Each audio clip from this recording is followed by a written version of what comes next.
Kaixo, Asier naz eta ideko nitzen dolan. Nola ikusten duzu adimen artifizialaren inpaktua epe labur edo ertainan?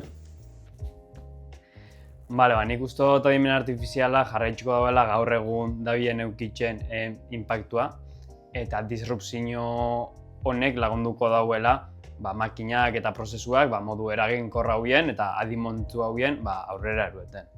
Eta arazoak ekarri ditzazke, baina nik uste gure lana ordezkatzia baino etorriko dela gure lana eraginkorra hau hobeto itxera. Idekon lan itxia makinak eta robotak ulertu, garatu eta entzutia da.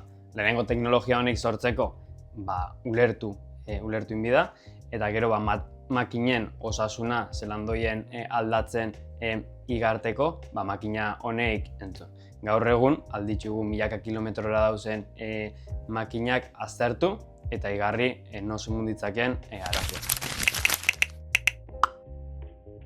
Nire egunerokoen makinen osasuna aztertzen dut. Erabiltzen dut makinen indikadoriak eta adimen artifiziala prozesu edo industria prozesu honek modu eraginkorrau eta adimentu hauien funtzionetan. Eta hori praktikan itzen dut, lantegiko biherrei egokitxutako tresnak sortu. Dinamismoa. Azkenien teknologiak beti dabiz aldatzen eta hobetzen, eta beti dau guk bebai ze hobetu. Orduen hori, erritmo hau oso interesantia pentsetan jat eta motibagarria. Makina erremintak beti euki dago inderra.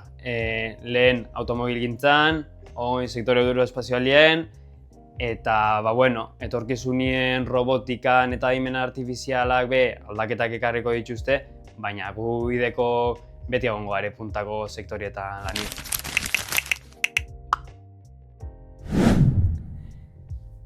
Zein izen da zure erronkarik handiena ikerlanen? Eta zer karritu zaitu positiboki?